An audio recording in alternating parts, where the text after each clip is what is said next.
Quiero que abran rápidamente conmigo la palabra de Dios en Efesios capítulo 6, versículo 11 al versículo 13. Vamos a estar en esta mañana compartiendo algunos conceptos bíblicos que nos van a ayudar grandemente en nuestra lucha espiritual.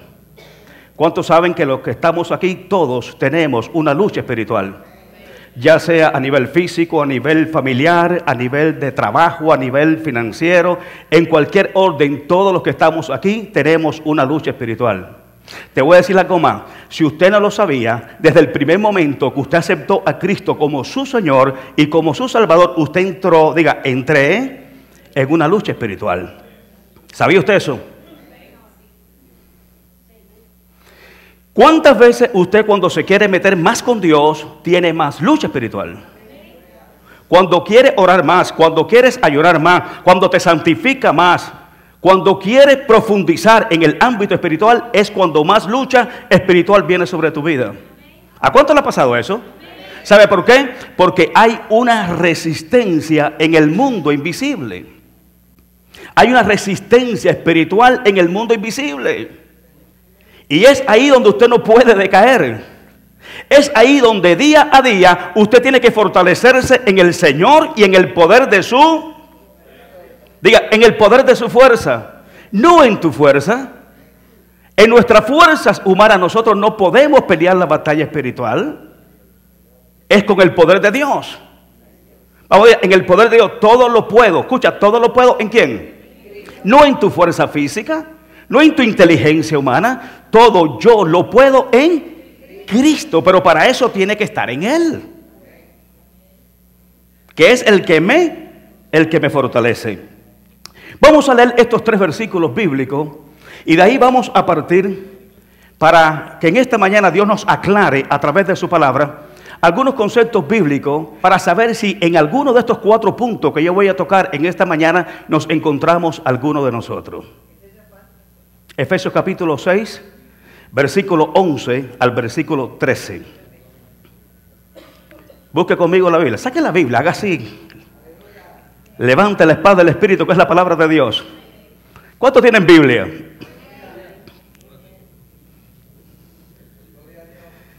¿Sabe lo que dice Pablo? Y levantar la espada de él. ¿Cuál es la espada del Espíritu? La palabra de Dios. Wow. A ver, levántala, ven. Cuando Jesucristo se encontró con el diablo en el desierto, ¿sabe lo que hizo? Levantó la espada del Espíritu.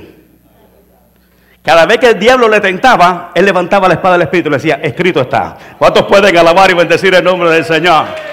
Cuando el diablo se levante contra tu vida, esa es el arma más poderosa que tú tienes que usar. Le dice, diablo, escrito está. Oh, eso es lo que dice la palabra del Señor, y la palabra de Dios no hay quien la pueda refutar. El cielo y la tierra pasará, mas mi palabra no pasará. ¿Qué te está diciendo Dios?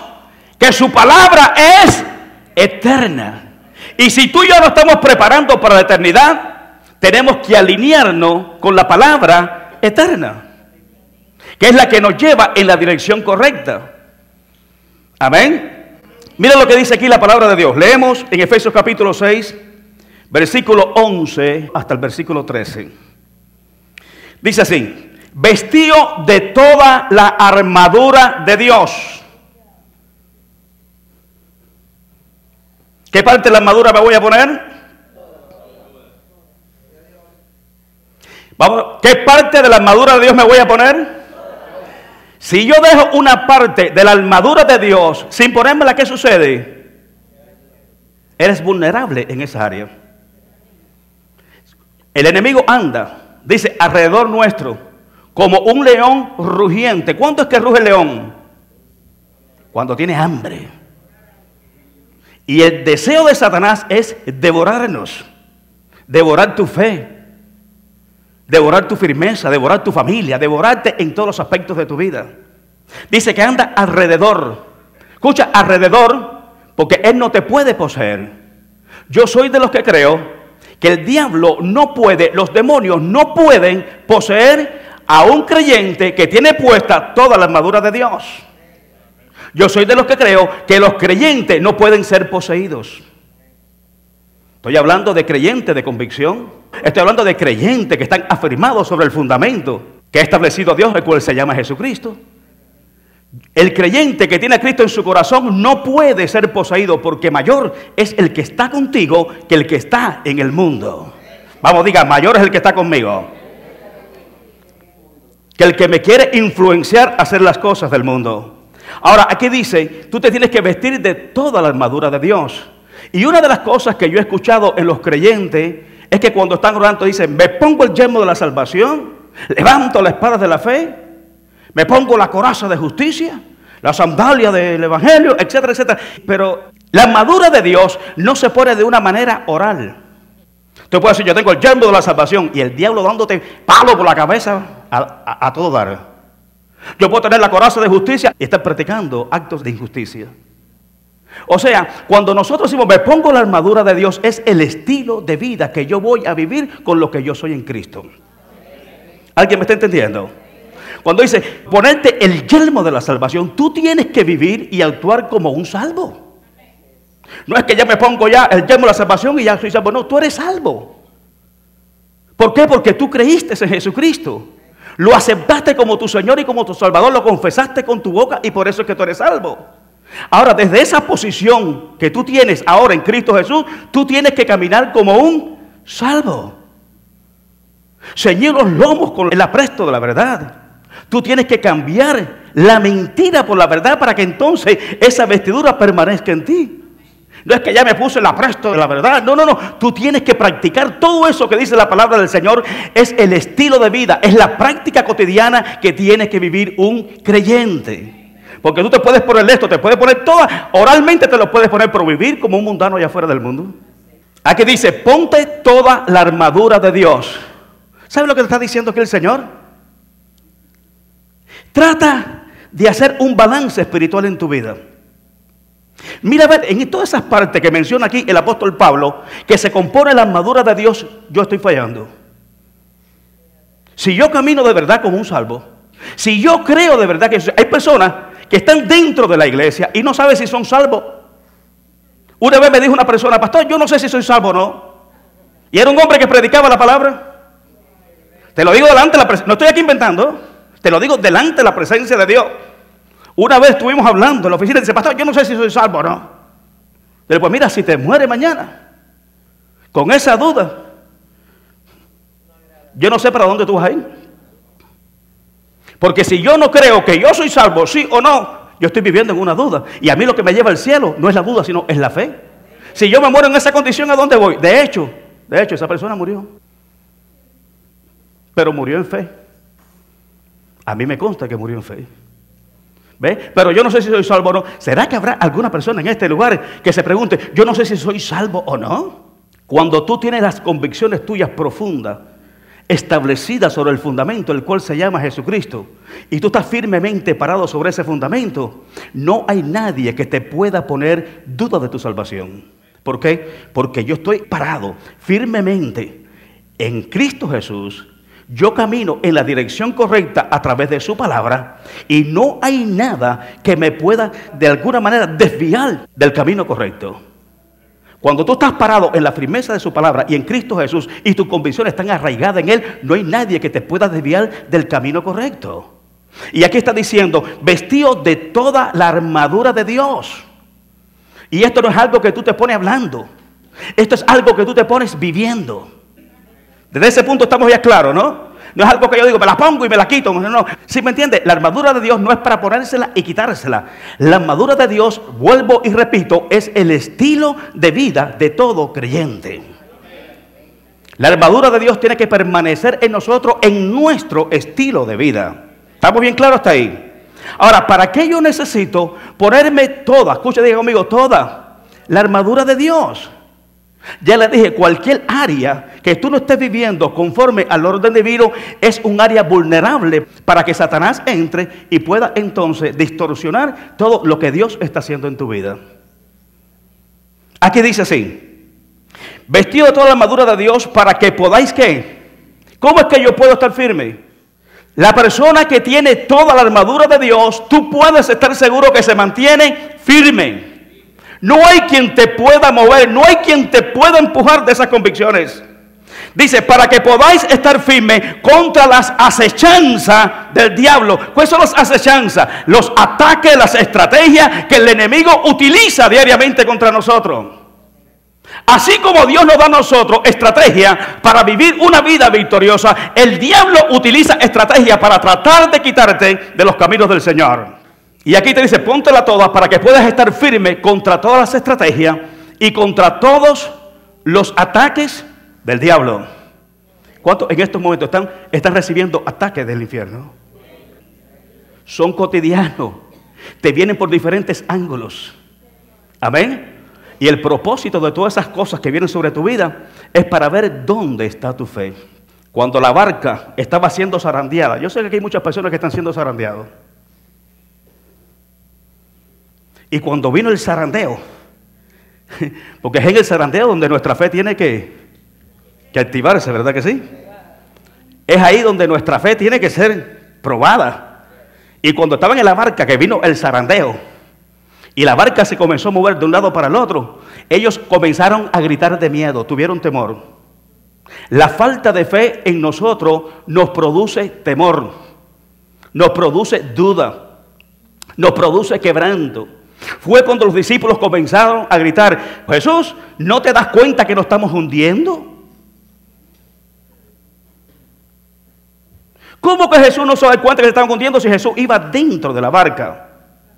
¿Cómo Jesús no se va a dar cuenta que tú te sientes mal? ¿Cómo Jesús no se va a dar cuenta que tú estás pasando por luchas económicas, por luchas familiares, por lucha con tus hijos, con lucha de cualquier tipo? Si Cristo está dentro de la barca, Cristo habita dentro de ti.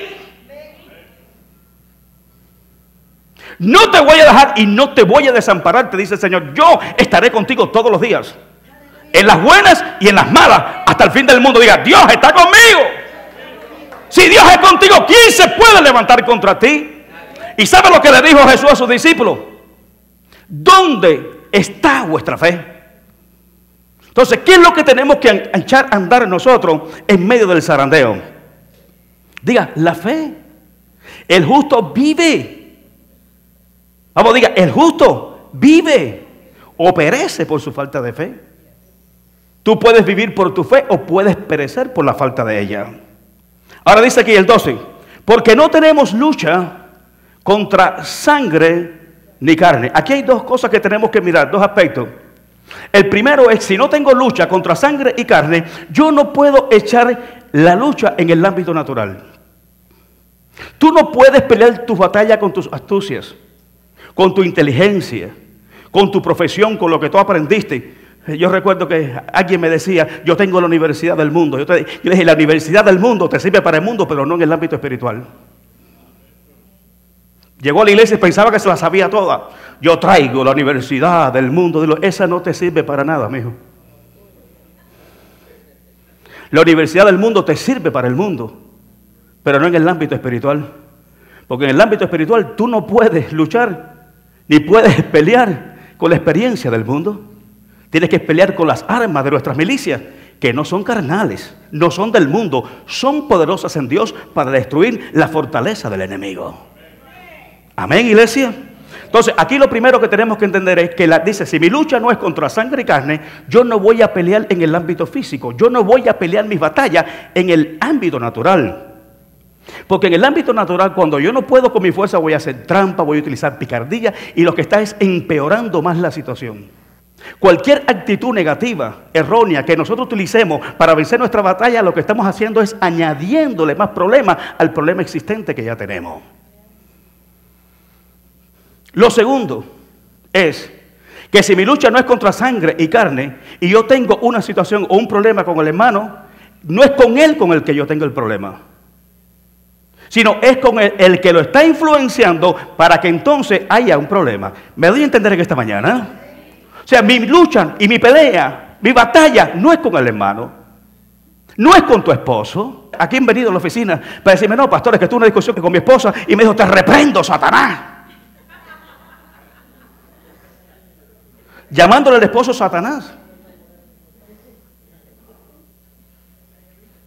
¿Qué es lo que yo estoy declarando? ¿Qué es lo que yo estoy estableciendo sobre mi matrimonio? ¿Qué es lo que estoy afirmando con mis palabras? Que mi esposo es el diablo encarnado. Te estás acostando a dormir con el diablo. Estás viviendo con el diablo dentro de la casa, porque eso es lo que tú estás declarando. Eso es lo que tú estás estableciendo con tu boca. Te reprendo, diablo. Escucha por favor, tenemos que aprender a cambiar nuestro lenguaje. Su lenguaje tiene que ser un lenguaje de fe.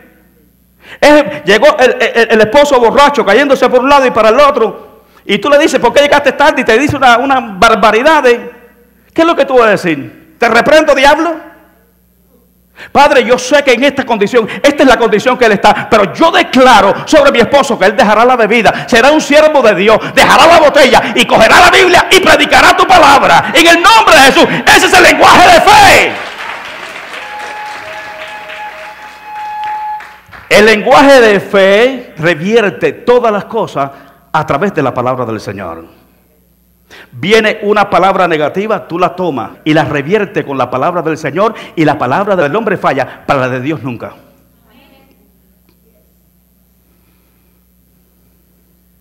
Es el lenguaje de los redimidos, porque no tenemos lucha contra sangre ni carne, sino contra principados. Entonces vamos nuevamente a retomar esto. Dice que si no tengo lucha contra sangre y carne, es que yo no voy a luchar en el ámbito físico. En el ámbito natural, no voy a usar mi inteligencia, mi sabiduría, mi fuerza, mi capacidad, mi gimnasio. Yo no voy a utilizar absolutamente nada, porque eso no me sirve para luchar la lucha espiritual. Lo segundo es que la lucha mía no es con el hermano, no es con mi papá, no es con mi mamá, no es con mi esposo, no es con mi esposa, no es con mi hermano en Cristo dentro de la iglesia, no es con el vecino que me hace la guerra, no es con el jefe que le caigo mal, no es con el compañero de trabajo que siempre te están criticando, te están señalando y están murmurando contra ti. La lucha tuya es contra una jerarquía espiritual, contra principados. Diga, principados. Esos principados son los que toman el control de una nación completa. ¿Te acuerdas cuando estaba orando Daniel? Dice que el príncipe, un principado, el príncipe de Persia se lo puso por 21 días. Pero desde el primer momento, escucha, desde el primer momento, mira esto que importante es, dice, desde el primer momento que tú dispusiste tu corazón para orar y para humillarte delante de la presencia del Señor, tus oraciones fueron escuchadas. Vea conmigo, resistencia. Tus oraciones siempre van a tener resistencia. ¿Por qué tú crees que Pablo dice, orad sin cesar? Está diciendo, no desmaye, mantente orando, aunque tú no veas nada en el mundo natural. Porque la fe ve lo invisible, cree lo increíble y hace lo imposible. Eso es lo que hace la fe. Tú no ves nada en el mundo natural, pero tú sigues creyendo en lo invisible. Sigues orando, sigues intercediendo. Imagínate que llevaba 21 días Daniel orando y no había respuesta. Daniel podía haber dicho, bueno, ya oré lo suficiente, 21 días, me metí en ayuno y oración 21 días. Habrá personas que se han metido ayuno y oración 3 días, 14 días, 21 días. Hay algunos que van un poquito más, 40 días y no han visto respuesta. ¿Alguna vez? Terminé de orar y no he visto nada. Hay una resistencia en los aires. Desde el primer momento que él se humilló delante de la presencia del Señor y comenzó a orar, sus oraciones fueron oídas. Pero había en los aires una resistencia espiritual. Dice que el príncipe, diga conmigo, principado. Dice que el príncipe de Persia se le opuso. ¿Por cuánto? Diga, por 21 días. Es decir, que cuando tú comiences a orar, va a haber una oposición, una resistencia en los aires. Puede ser que la oración, pues bueno, Dios te la responde en un día, en horas, en minutos. Pero puede ser que duren días. No solamente 21 días, puede ser que dure un año. Puede ser que dure 2 años. Puede ser que duren 3 años. Pero porque dure todo el tiempo ese que tú estás orando, no quiere decir que tu oración no tenga respuesta. Yo estuve orando 5 años por mi esposa. Pasaba el primer año y el segundo año, con 33 años de edad. Y le decía, Señor, ¿hasta cuándo? Y me guardaba y me cuidaba para Dios. Pasó el primer año, segundo año, tercer año, cuarto año. Y yo decía, bueno. Y qué bueno, ¿no? Porque es ahí donde está ese tiempo, en ese lapso de tiempo, donde nosotros cometemos los mayores errores. Se me está yendo el tren. Se me está terminando el tiempo. ¿Me voy a quedar solo? No. Es mejor estar solo que mal acompañado. ¿Me escuchó? No se meta con cualquiera porque está experimentando soledad. Porque cuando Dios está contigo, tú y Dios son mayoría. Cuando tú tienes la compañía de Dios a tu favor, tú no te sientes solo. Porque Dios está contigo. Mi compañero durante estos 5 años era el Señor. Me sentía amado, me sentía gozoso, yo sentía la presencia del Señor. Y eso fue lo que me hizo aguantar con 33 años hasta que Dios me dio mi esposa. Ahora, ¿por qué Dios muchas veces alarga nuestras peticiones? Primeramente porque quizás no es el tiempo propicio, no es el tiempo adecuado para ti. Es ahí donde tú tienes que detenerte y tienes que esperar. Porque si tú no esperas y tú tomas decisiones basado en las circunstancias que tú estás atravesando, puedes cometer un error garrafal que después te deja secuelas emocionales, espirituales y físicas. ¿Por qué? Porque no estaba dentro del orden de Dios. Entonces puede ser que tú estés orando y lo que tú le estás pidiendo a Dios, Dios no te lo da. 1, porque quizás no te conviene. 2, porque quizás no es el tiempo. Y 3, porque quizás Dios te está preparando para ese momento. ¿Me escuchó? Los 3 aspectos por qué Dios no te lo puede dar. 1, diga conmigo, porque no es el tiempo. 2, porque lo que estoy pidiéndole no está aprobado por la voluntad de Dios para mi vida, porque Él puede ver mi futuro y sabe lo que me puede suceder. Y 3, porque te está preparando para ese momento. Si Dios me hubiera dado a Dorita durante esos 5 años al principio, yo hubiera acabado con su vida. Porque yo estaba recién convertido y lo que venía del mundo era un pichón de diablo. Y Dios me estaba procesando. Dios me estaba pasando por el trapiche para botar el bagazo, para botar la basura y sacar la pureza, la esencia de lo que Él quería hacer conmigo. Entonces, por eso es que muchas veces lo que nosotros le pedimos a Dios, Dios nos lo da. No porque Dios sea malo. Si tú tienes un hijo de 5 años y dices, papi, cómprame un carro que le quede una vuelta a la manzana, ¿tú se lo compras? Tú le compras un carro y se lo da, le das las llaves para que dé una vuelta a la manzana. ¿Verdad que no? ¿Por qué? Porque no es su tiempo. Ahora, quizás el niño dice, yo quiero un carro, pero ya cuando tenga 17, 18 años, ya está en la edad propicia para que él pueda tener su carro. No quiere decir que no lo voy a tener, sino que no es el tiempo y no es el momento porque no te conviene tenerlo. Amén, iglesia. Entonces, ya vimos las dos cosas. Nuestra lucha no es contra carne ni sangre, es contra principados. ¿Sabe cuántas veces, cuántos pastores me han dicho que nos mudemos de esta ciudad? Que nos vayamos de aquí, del área de Miami donde estamos nosotros situados. ¿Cómo es posible que en otros lugares las iglesias nos crecen? Las iglesias nos crecían, aquellas iglesias pues rebosaban. Y en este lugar dice que las iglesias, dicen ellos que las iglesias no crecen. ¿Será que habrá en este lugar un principado que está atacando las iglesias para que las iglesias sean estériles, para que las iglesias sean áridas, para que no fructifiquen? ¿Será que habrá algo en los aires con las cuales nosotros tenemos que pararnos firmes y confrontarlo en el nombre de Jesús? ¿Será o no será? Hombres que tienen hoy iglesias numerosas, de las más grandes, se han sentado conmigo y me dicen, mira, yo estaba en un lugar como tú, las iglesias no me crecían, eran áridas, el área era estéril, yo tiraba la palabra y la palabra era buena, la unción era poderosa, yo sentía el poder de Dios, el respaldo de Dios, pero acá yo no me crecía porque estaba en un mal lugar. Yo no creo que existan malos lugares. Lo que existen principados, potestades, huestes de maldad en regiones celestes con las cuales nosotros tenemos que luchar. ¿Usted me está escuchando? Ese principado del Northwest de Miami que no deja crecer las iglesias tiene que ser atado en el nombre de Jesús. Tiene que ser echado afuera en el nombre de Jesús. Pero para eso tenemos que ayunar, tenemos que orar, tenemos que, mira, hermano, meternos ahí en la presencia del Señor y rogarle y clamarle hasta que veamos la mano de Dios obrando a nuestro favor. Como aquel cielo que estaba, ¿te acuerdas? En el tiempo de Elías, que estaba cerrado, pero cuando Elías oró, dice que el cielo se abrió, el poder de Dios se manifestó y entonces comenzó a fructificar. Eso necesitamos, no en esta iglesia, sino en todas las iglesias de Miami, para la gloria del Señor. Porque hay principados como el príncipe de Persia que tomaba control de una ciudad. En una ocasión, este baño que es ahora de las mujeres era un cuarto de oración.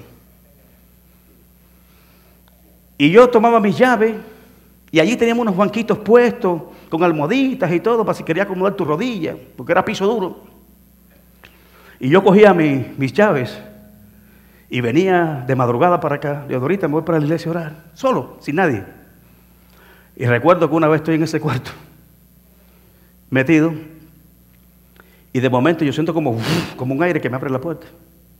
Estoy solo, estoy reprendiendo. Y de momento siento como una entidad espiritual maligna. Y me dice, ¿y ahora qué vas a hacer? Estás solo. ¿Y ahora quién te va a ayudar? Y de momento, yo no sé si usted ha sentido en un momento determinado que se le acercan espíritus demoníacos, que se le erizan los pelos. ¿Lo ha sentido? Se le erizan los pelos y siente como que en una dirección o en ciertas direcciones que ahí hay algo y tú lo puedes sentir, tú lo puedes discernir en el espíritu. ¿Te ha pasado eso? Bueno, y cuando yo veo eso, dice, ¿y ahora quién te va a ayudar? De momento me sentí temeroso, me sentí desarmado. En el mundo natural, cuando tú sientes que te viene, ¿y ahora quién te va a ayudar? Te atrapé, estás solo. Aquí no tienes mano para que interceda por ti.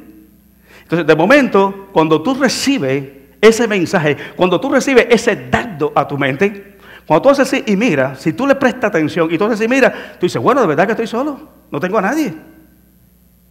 Y puede ser que tenga cierto temor. A mí, te digo la verdad, a mí me causó por un momento temor.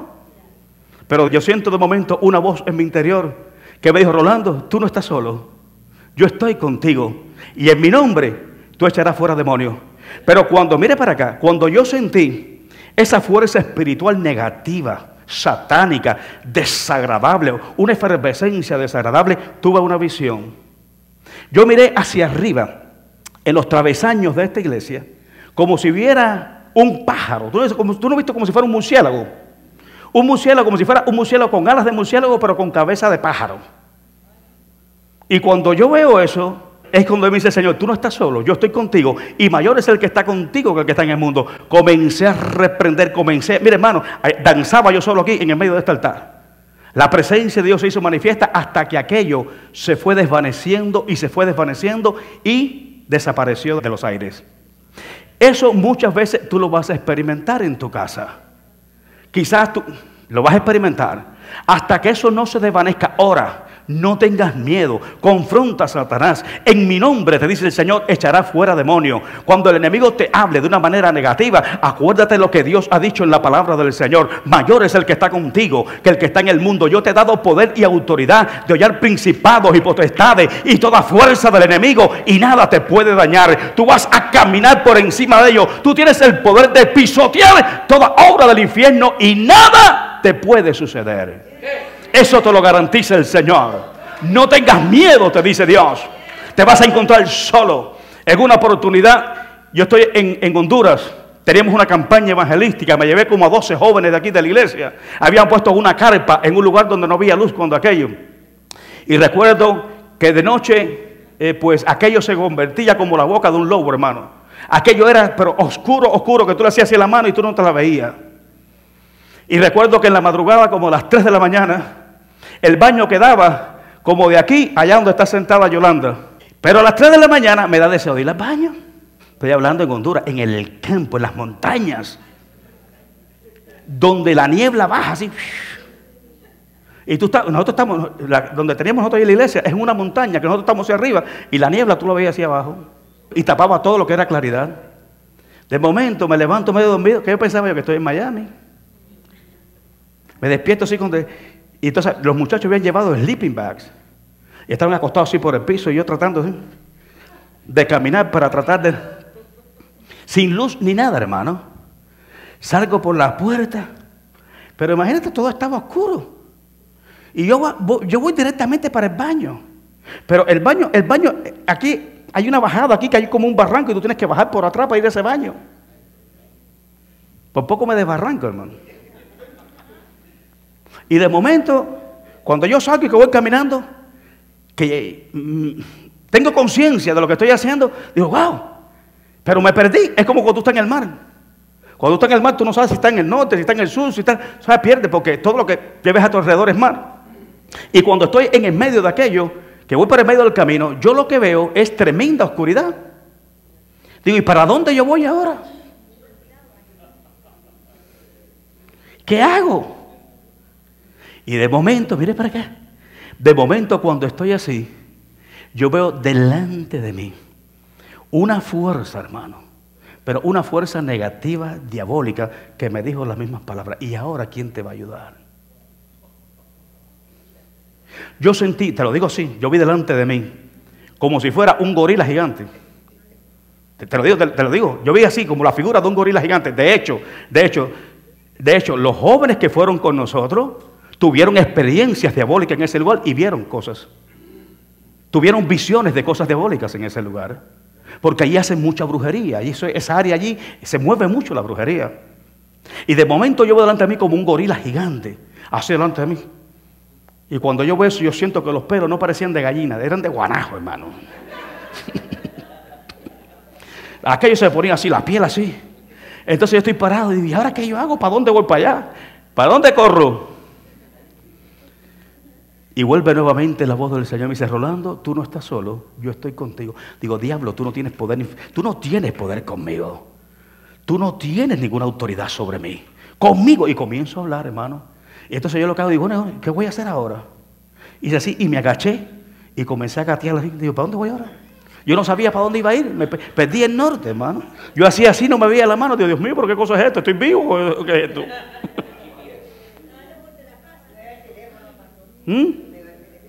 ¿Qué teléfono? Yo no veo nada. Pero yo me miraba la mano y digo, yo estoy vivo, ¿qué cosa es esto? Yo miraba así, no veía nada, todo era negro, hermano. Pero de momento el supervisor de nosotros, Mariano, parece que se da cuenta de que yo salí y se dio cuenta que no había regresado. Dice, ¿qué le habrá pasado? Y sale entonces en la búsqueda mía. Allá me dice el apóstol, me dice, apóstol. Y vino con la luz y me levantó porque yo no sabía para dónde. Digo, si yo camino me voy a caer. Pero lo que quiero decirte con esto, que van a haber momentos en que tú vas a tener que utilizar tu fe y pararte firme en tus convicciones para decirle a Satanás que mayor es el que está contigo que aquel que está en el mundo. Hay una lucha, dale un fuerte aplauso al Señor. Hay una lucha espiritual. Hay una lucha espiritual. Y esto no es de risita, ni de jarana, ni de muñequito, ni caricatura como pintan al diablo. El diablo es real. Yo he escuchado los pastores contemporáneos, tú lo escuchas, que dicen que en la iglesia se habla mucho del diablo. Nosotros no hablamos mucho del diablo, pero sí de sus acechanzas. Porque las acechanzas del diablo están a la orden del día, ¿sí o no? Aquí al diablo no le damos ningún crédito. Porque el diablo fue destruido, el diablo fue vencido por Jesucristo y en su nombre nosotros somos vencedores. Pero Él no se da por vencido y día a día está acechando a su pueblo, te está acechando a ti. Cuando no pueda contigo, va contra tu esposa. Cuando no pueda contra tu esposa, va contra tus hijos. Cuando no pueda contra tus hijos, ni contigo ni con tu esposa, porque los dos están firmes en las convicciones de Dios, entonces va contra tu negocio, va contra tu empresa, va contra tu finanza, va contra tu casa, va por diferentes áreas, probando tu fe. Y es ahí donde día a día nosotros sabemos que tenemos una lucha espiritual y en esta batalla somos más que vencedores. Dice que Él te lleva de triunfo en triunfo y de poder en poder. Pero escucha, voy de triunfo en triunfo y de poder en poder. No, tú vas de triunfo en triunfo y tú vas de poder en poder cuando tú vives en la fe del Hijo de Dios y en la fe de su palabra. De lo contrario, no hay victoria, no hay triunfo ni de poder en poder. Está derrotado porque la duda te tira contra las rocas del mar. Cuando la Biblia a ti te dice que tú eres más que vencedor, ¿sabes lo que te está diciendo? Hay dos palabras griegas para esto. La primera palabra es nikao, que significa vencedor. La segunda es hipernikao, que significa vencedor de vencedores. Eso es usted.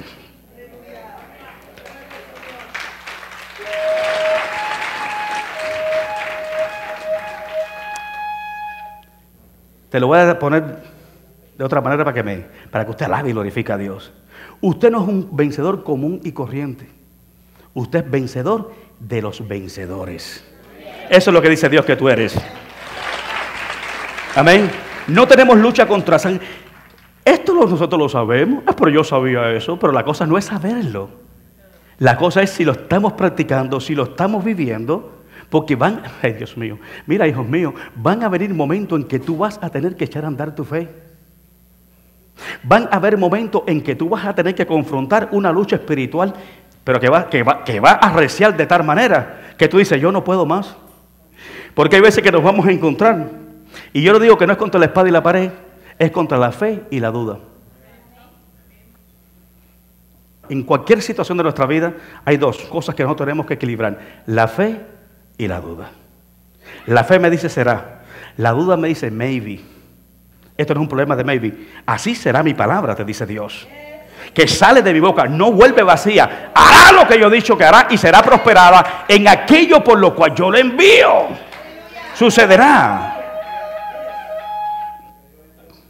Poderoso. Nuestra lucha no es contra carne ni sangre, sino contra principados, contra potestades, contra huestes espirituales de maldad en las regiones celestes. Vamos, diga, los demonios existen. ¿Sí o no? Yo escuché, como te estaba diciendo, que hay predicadores. Dice que en las iglesias se habla más del diablo que de Cristo. No, en esta iglesia se habla de Cristo y se habla de su palabra. Pero aún Jesucristo mismo enseñó sobre las acechanzas del diablo. Cuando Jesucristo habló acerca de la parábola del sembrador, ¿se acuerdan lo que dijo Jesús? Él utilizaba el diablo en sus enseñanzas. No quiere decir que le estamos dando ningún tipo de crédito. No quiere decir que lo estamos levantando. Al contrario, Él está abajo de la planta de nuestros pies. Nosotros pisoteamos sus obras y sus acechanzas. No tiene poder contra nosotros. Pero muchos de los que estamos aquí no lo sabemos. ¿Qué es eso que una vez un muchacho viene y me dice, pastor, el diablo me ha quitado y me ha robado de todo en toda mi vida? El diablo te va a quitar y te va a robar en tu vida lo que tú le entregues. Adán se lo entregó todo, ¿sabe por qué? Porque lo engañó, porque le dio la gana de entregárselo. Todo lo que Dios le dio a Adán se lo entregó al diablo. Pero después apareció Cristo y le arrancó todo lo que Adán le había entregado al diablo, y ahora todo lo que él arrancó a Adán, al diablo, te lo ha dado a ti por herencia.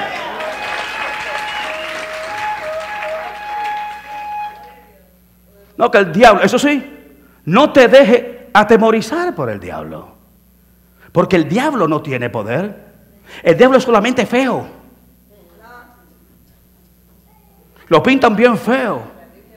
Qué tristeza me dio el otro día que vi que en Colombia abrieron la iglesia de Satanás. ¿Vieron ustedes eso? Tremendo muñecón paseándolo por la ciudad y la gente aplaudiéndolo y adorándolo.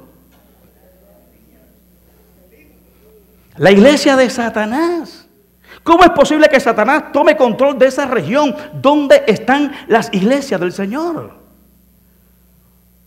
Porque nosotros somos los que tenemos que contrarrestar las obras del diablo. Hay veces que piensan que el diablo es algo de muñequito, de caricatura. Lo pintan con dos cachos, con una colita y con un tridente en la mano. Y como que es algo gracioso. Es más, yo estuve viendo que los equipos de fútbol, hay equipos de fútbol que le llaman los Diablos Rojos. El emblema que ellos utilizan en su pullover es la caricatura del diablo. Hay 4 equipos. El Toluca de México es uno de ellos. El Independiente de Argentina es el otro.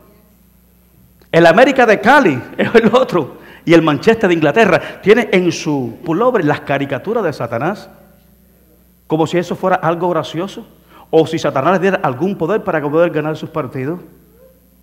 Hay un lugar en Colombia que se llama Río Sucio, en una región que se llama Caldas. Ahí cada 2 años le hacen el carnaval a Satanás, le hacen fiesta a Satanás. Hacen un muñeco así como de 5 metros, hermano, gigante, como los carnavales aquí de la calle 8. ¿Usted no ha visto aquí los carnavales de la calle 8? Yo lo vi porque lo anuncio, pero no es porque vaya, pero sí recuerdo que las carrozas le ponen ahí unos muñecones grandísimos. Y casi siempre eligen a un rey para que sea el rey de los carnavales. Pero siempre aquí en los reyes de los carnavales cogen una figura pública, ¿no? A alguien, una figura pública, a alguien distinguida. Y entonces tú eres el rey de los carnavales de la calle 8. En Río Sucio, se llama el pueblo, en Caldas, de Colombia. Allí, el distinguido, el rey de los carnavales, es Satanás. Cada 2 años, los días 5 al 10 de enero, le hacen tremendos carnavales. Y lo tienen como algo cultural. Y después, al final, el último día del carnaval, pues queman el muñecón. Imagínate el nombre que tiene Río Sucio. ¿En qué condición estará esa ciudad donde adoran, donde alaban, donde quien representa el poder y la autoridad se la dan al diablo? ¿En qué condición estará esa ciudad? ¿Hasta dónde ha llegado la humanidad? Nuestro padre, yo escuchaba, cuando estuve leyendo eso, decía, nuestro padre Satanás. Nuestro amado, escucha, nuestro amado Padre Satanás, los reprendo en el nombre de Jesús. Porque mi Padre es el Dios Todopoderoso, el que hizo los cielos y la tierra. El diablo no tiene poder. Pero una representación, por ejemplo, la figura no dice nada, pero detrás de cada figura hay un ente espiritual. Amén. Entonces tenemos que tener mucho cuidado con eso. Déjame terminarle con esta parte de Efesios. Dice el 13, por tanto, si tengo una lucha espiritual con una jerarquía satánica, ¿qué es lo que tengo que hacer? Dice, vuelve nuevamente a decírtelo desde el principio. Por tanto, si tú sabes que tienes esa lucha espiritual con una jerarquía satánica compuesta por principados, potestades, gobernadores de la tiniebla, contra huestes espirituales de maldad en las regiones celestes, por tanto, por favor, ponte toda la armadura de Dios. Tú puedes decirle, pastor, ore por mí, iglesia, ore por mí, pero si tú no te mantienes, el problema es tuyo. Aquí la iglesia puede orar por ti, pero si en la casa tú le sigues dando lugar al diablo, nuestras oraciones no tienen efectos. Satanás no va a tomar ninguna parte en tu vida que tú no le entregues. Dice Efesios 4:26, airaos pero no pequéis. No se ponga el sol sobre vuestro enojo, ni deis lugar al diablo. No extienda tus actitudes negativas y pecaminosas, porque entonces a quien le estás dando lugar es a Satanás. Tú te puedes airar por algo, por un momento, porque somos seres humanos. Pero que esa ira que por un momento tú tienes por algo que tuviste que quizás es injusto, porque hay veces que las cosas injustas no producen ira, que eso no le dé lugar a Satanás para hacer cosas indebidas. Por tanto, toma toda la armadura de Dios. ¿Para qué? Para que podáis resistir en el día malo. ¿Hay alguien que en este día está pasando por un día malo? Un día malo, no estoy hablando que tuve un día malo en el trabajo, porque trabajé mucho, las cosas no fue. Estoy hablando de un día malo. Es ahí en ese día malo donde muchos vuelven atrás o donde otros se paran y se afirman en la fe y vencen la situación. Va a venir un día malo. El día malo es el día de la prueba. Es el día del conflicto. Es el día donde tú no vas a saber qué es lo que voy a hacer. Es el día que te hace llorar, que te hace sufrir, que te quebranta, que te entristece. Viene un día malo. Todo en la vida vamos a tener un día malo. Estoy hablando, es algo que se apodera de tu interior de tal manera que te quebranta, te entristece, te hace llorar, te da melancolía, te da tristeza y se te hace difícil levantarte. Es ahí donde muchas veces tenemos nosotros opresiones, que no queremos saber de nada, que no queremos saber de nadie, que no queremos comer, queremos meternos en el cuarto oscuro, no me llamen, no me testen, no quiero saber de nadie. Porque estoy pasando por un momento malo, estoy pasando por un proceso difícil. La Biblia dice que cuando venga el momento, el día malo, que no te sorprenda. ¿Por qué no me va a sorprender? Va a venir el día malo, pero yo tengo puesta toda la armadura de Dios y puedo resistir ese momento malo. Eso es lo que hace la diferencia. Amén. Y estoy hablando de vestiduras espirituales, de armaduras espirituales. No que yo me preparé mentalmente, esto no es un problema mental, aunque tu mente tiene que estar de alguna manera restaurada por la palabra del Señor, para cuando vengan los embates negativos, tú lo puedas también reemplazar por la palabra del Señor. Pero no es un problema mental en el ámbito natural, sino todo lo que yo te estoy hablando es algo que tiene que estructurarse en nuestra vida en el ámbito espiritual. Yo recuerdo que vi un joven que me decía, que vengan los problemas, que vengan las situaciones, estoy como un cañón. Decía, que venga el problema. Tampoco puede llamar los problemas. Que vengan problemas, no te la esté dando de bárbaro. No, que vengan los problemas, pero cuando vengan los problemas, Señor, tú eres poderoso para sostenerme cuando venga cualquier problema.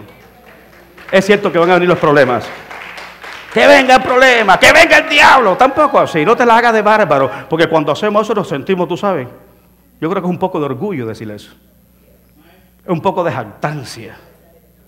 Y entonces, no. ¿Cuál fue la oración que nos enseñó Jesús? Líbranos de tentaciones, líbranos de los problemas, líbranos de las situaciones. Amén, en el nombre del Señor.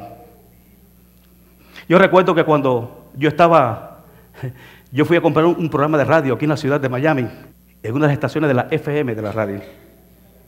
Y dentro de las pólizas, que cuando yo firmé el contrato, una de las cosas que me dijo el que me estaba vendiendo, que no se podía hablar mucho del diablo. Porque la audiencia se me asusta. Si yo tengo que hablar de lo bueno, tengo que hablar también de lo malo. ¿Sí o no? Si yo hablo de Jesús, si hablo de lo positivo, tengo que hablar de lo negativo. Y una de las cosas que me dijo, tú no hables mucho del diablo aquí en la radio. Digo, ¿y por qué? Digo, pues el diablo es bíblico. El diablo es bíblico. Porque el diablo es real, el diablo existe. No, que el diablo fue derrotado. ¿Se acuerdan que también, esa es otra cosa? Hubo una secta aquí en la ciudad que dice que el diablo no existía. ¿Se acuerdan ustedes? Que el diablo no existe. Por favor, no le estoy dando ningún tipo de crédito al diablo.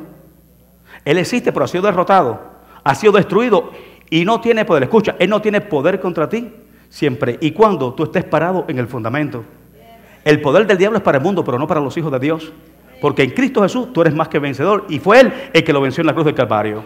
Tenemos que entender esto. Pero sí tienes que entender que Él es real, que Él existe. Y va a trabajar, escucha, dice que anda alrededor.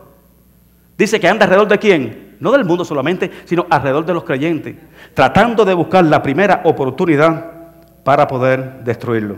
En las estrategias de ataque de Satanás podemos identificar 4 maneras de agredir a los seres humanos para destruirlos. La primera es la tentación. ¿Qué fue lo que utilizó con Adán y Eva? ¿Por dónde le entró la tentación? Diga, por los ojos. Por eso dice la Biblia, dijo Jesús, si tu ojo te es motivo de caer, arráncatelo. Amén. Ahora, ¿de dónde es que viene esa tentación? ¿Cuáles son las fuentes de la tentación?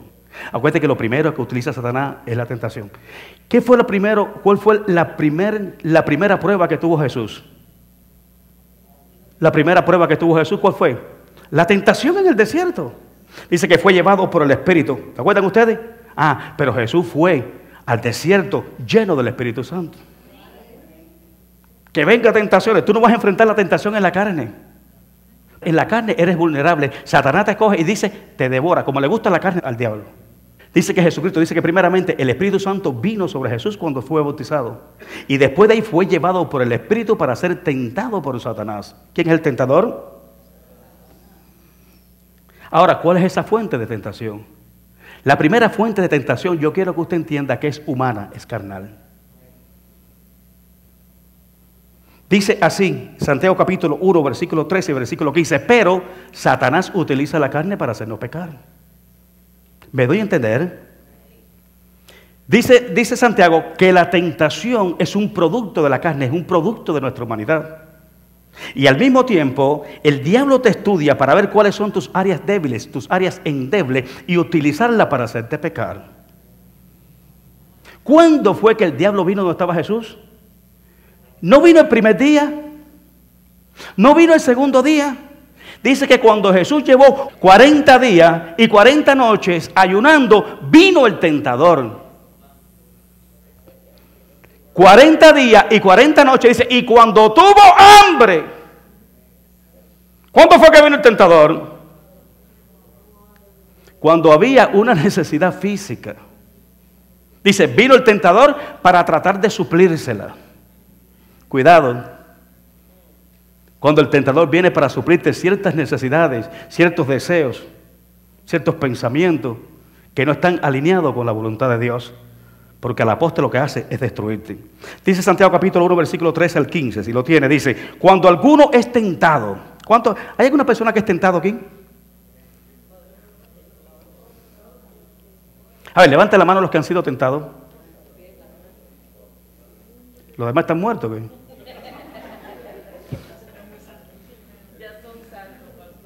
Todos somos tentados. En algún momento de nuestra vida vamos a tener algún tipo de tentación. En todos los aspectos. Dice, no diga que es tentado de parte de Dios. Dios no te va a tentar. ¿Me escuchó? Dios no tienta a nadie, porque Dios no es tentado por el mal. ¿Qué fue lo que dijo Jesús? Y no nos meta en tentación. No nos deje caer en la tentación. Entonces Dios no te mete en la tentación. Dios te libra de la tentación. Por eso dice, cuando alguno es tentado, no diga que es tentado de parte de Dios. ¿Por qué? Porque Dios no puede ser tentado por el mal. Ni Él tienta a nadie. 14. Sino que cada uno de vosotros es tentado. ¿Cuándo? ¿Cuántos que somos tentados? Cuando de tu propia concupiscencia. Mire para acá. Hay, en todos los que estamos aquí, hay deseos, apetitos, carnales que batallan contra el alma. Hay deseos, cosas que tú anhelas, cosas que tú quieres, cosas que tú deseas. Y es ahí donde el enemigo se apropia para hacerte caer. Cuando de vuestra propia concupiscencia, ¿cómo somos? Atraído. Alguien dijo que las cosas prohibidas nos atraen más. ¿Sí o no? Dios le dijo a Adán, de ese árbol no te lo vayas a comer. No te lo comas. Eso es, dígalo.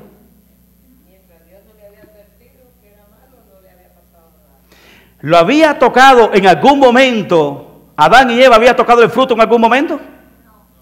¿Cuándo fue que lo atrajo? ¿Cuándo se lo prohibieron? Dios le dijo, de todos los árboles, mira que habían frutos.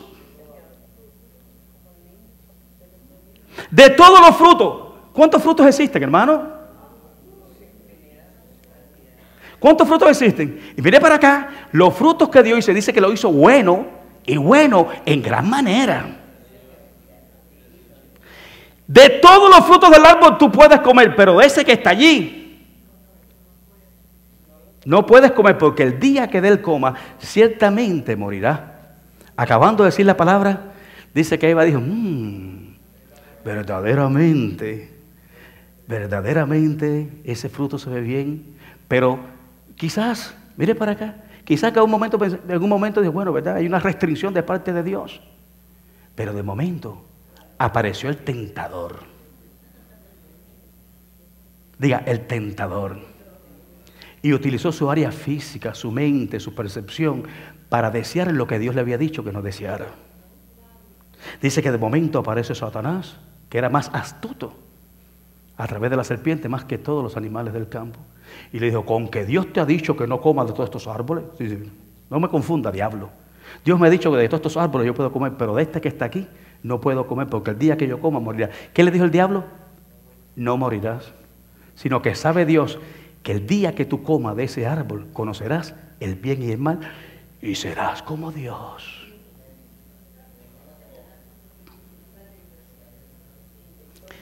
Dice ella, esta es mi oportunidad para ser como Él. Se le quedó mirando. Dice que era agradable a la vista. Era delicioso para comer. Y dice que lo tomó y se lo soltó a su esposo. Y por eso es que ha venido la maldición y la muerte a toda la humanidad. ¿Me está escuchando, iglesia? Necesitamos tener cuidado. Si alguno es tentado, no diga que es tentado de parte de Dios, porque Dios no te puede tentar, ni eres tentado, ni es tentado por el mal, sino que cada uno diga yo, de mi propia concupiscencia, de mis propios deseos soy atraído, tengo deseo de hacerlo. ¿Cuántas cosas tú has tenido deseo de hacerlo y cuando lo has hecho, después te sientes decepcionado de haberlo hecho? A ver. ¿Sabe por qué? ¿Por qué después dices amén? Porque son deseos engañosos que batallan contra tu alma. El deseo es engañarte para que tú caigas de la perfecta voluntad de Dios y hagas las cosas que a Él le desagradan. Vamos de nuevo. No diga que es tentado por el parte de Dios, porque Dios no puede ser tentado por el mal ni tienta a nadie. Diga, Dios no me tienta. Jamás en la vida Dios te va a tentar. Es más, dice la Biblia que si tú eres tentado junto con la tentación, el Señor te da la solución para que no caigas. ¿Está de acuerdo conmigo? Diga, no es Dios, diga, soy yo que me da la gana de pecar. Y después somos tan sinvergüenza, ¿no? ¿Cuánto han escuchado esto que le voy a decir? Señor, ¿por qué me dejaste caer? ¿Cuánto han escuchado eso? Señor, ¿por qué dejaste que tropezara? Señor, ¿por qué me dejaste que yo cayera? Le pasamos la factura a Dios. Y Dios te dice, yo no te dejé que tú cayeras, tú quisiste caer, porque tú crees que Dios quería traerle desgracia a la humanidad a través del pecado original. Dios no quería eso. Señor, la mujer que tú me diste fue ¿sabes? Siempre tratamos de excusarnos las cosas indebidas que nosotros hacemos, sino que cada uno es tentado cuando por su propia concupiscencia es atraído y seducido. El deseo te atrae y te seduce. Y entonces la concupiscencia, después que ha concebido, da a luz el pecado, y el pecado siendo consumado, da a luz la muerte. Aquí vemos el proceso del principio hasta el fin que produce la tentación en nosotros. Una de las cosas que hace el diablo te ha estudiado. Así como Dios conoce tu entrada y tu salida, el diablo también la conoce. Lo único que no puede conocer el diablo son tus pensamientos, porque él no es omnisciente. Pero cada palabra, cualquier cosa que tú dices, por eso tú tienes que tener cuidado con lo que tú dices. Porque las palabras tuyas marcan, las palabras tuyas tienen poder. Yo, por ejemplo, he tenido, aquí en la iglesia como pastor, le he dicho a Dorita, mi esposa, en la casa, Dorita, tú sabes que tengo planes con fulano y fulana para hacer esto y esto y esto y esto, que bueno, voy a hablar con ellos. Y me he dado cuenta que cuando yo le digo eso, esa persona hasta se han ido de la iglesia. Personas que tú tenías planes, que lo conversaste en la casa, que dijiste, esto es lo que voy a hacer, y cuando tú lo buscas la próxima semana, como que el diablo lo saca de los planes y propósitos de Dios. ¿Me entiende? Y muchas veces, si la persona no está bien afirmada, si la persona no se arraiga fuertemente en la fe del Hijo de Dios y sabe dónde Dios te plantó, dónde Dios te ha situado, qué es lo que quiere hacer contigo y para qué tú eres bueno, te mueve fácilmente. Son como esos niños fluctuantes que son llevados de aquí para allá, que se mueven fácilmente de la posición que Dios le ha dado. ¿Qué te quiero decir esta mañana para cerrar? Dios te ha dado armas espirituales, no son carnales. Yo tengo la sabiduría de allá afuera no te sirve. Todo lo que nosotros necesitamos viene de Dios, son armas espirituales. Y así como que yo estoy diciendo que Satanás es real, Dios es más real que Satanás. Lo que Dios te ha dado es más real que lo que tiene el mundo. Comienza a utilizar, deja de llorar, deja de quejarte, deja de lamentarte, crece ya, hombre. Es una lucha que es real. Atendemos más el entorno porque lo vemos con nuestros ojos, pero no andamos por vista, andamos por fe. En el Hijo de Dios y en su palabra. Y su palabra sí funciona. Y las armas que te ha dado sí funcionan. Habla, vamos, establece en el mundo espiritual. Vamos, llama las cosas que no son como si fueran. Establécelas en Dios y verás que delante de tus ojos se van a materializar este año. En el nombre poderoso de Cristo Jesús, póngase de pie. Padre, en el nombre de Jesús. Hay cosas en nuestra vida que muchas veces no entendemos. Porque tenemos que llevar nuestros pensamientos cautivos a la obediencia de Cristo. Ayúdanos, Dios, a establecer nuestros propósitos en tu voluntad. Danos sueños, visiones. Señor, yo sé que tú estás tratando con nosotros. Tú nos llamas en la madrugada, nos da sueño, nos manda mensajes, nos da palabra. De alguna manera estás tratando en todas las áreas de nuestras vidas. Y nosotros no entendemos, porque estamos ensimismados en nuestros propios pensamientos. Pero en esta mañana llevamos todo pensamiento cautivo a la obediencia de Cristo. Y te pedimos, oh Dios, que en esta mañana nos establezcas en tus planes y propósitos. Declaramos que nuestras armas se levantan y son fuertes en Dios. La levantamos en esta mañana. No la vamos a tener guardada en el arsenal. La vamos a sacar y nos vamos a parar firmemente. Porque sabemos que por delante, Señor, hay un plan y un propósito establecido por ti. Y una meta al cual debemos dirigirnos. Ayúdanos, Señor. Te pedimos perdón en esta mañana. Por las veces que hemos dudado. Por dejarnos, Señor, de alguna manera invadir nuestros pensamientos, nuestros deseos. Para hacer las cosas que a ti no te agradan. Pero hoy, Señor, hoy nos paramos firmes en Cristo Jesús, declarando, Señor, Padre, que lo que tú nos has prometido, Señor, todo lo que tú has dicho acerca de nosotros, se cumplirá sin faltar palabra alguna. Te damos gracias en esta mañana, en el nombre de Jesús. Yo quiero hacer algo. Si hay personas en este día que están pasando por luchas espirituales, que están pasando por batalla, siente que están desmayando, como que no pueden más, como que les faltan las fuerzas. En esta mañana vamos a pasar aquí adelante. Es donde la Biblia dice: fortaleceos en el Señor y en el poder de sus fuerzas. Vamos a pasar aquí adelante, decirle: Señor, si algo yo necesito en este día, es la fuerza tuya. Hay batallas con las cuales ya yo no puedo. Me agoto, Señor, humanamente. ¿Y sabe por qué? Precisamente por eso. Porque la estamos peleando en nuestra fuerza. Pero hoy voy a deponer todas las armas humanas y voy a tomar las armas de nuestras milicias, que no son carnales sino poderosas en ti, y voy a la batalla sabiendo que en esta lucha yo soy el vencedor. En el nombre de Jesús, mientras vayamos entonando esta adoración, puedes pasar aquí al altar.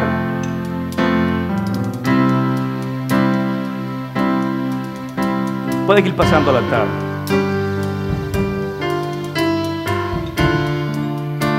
Vamos, levanta las manos. Yo te adoro a ti, Jesús. Vamos a decirle: yo te adoro. A pesar de todas las luchas y las pruebas que yo estoy atravesando, yo te adoro. Dios te adoro a ti. Te adoro. Te adoro.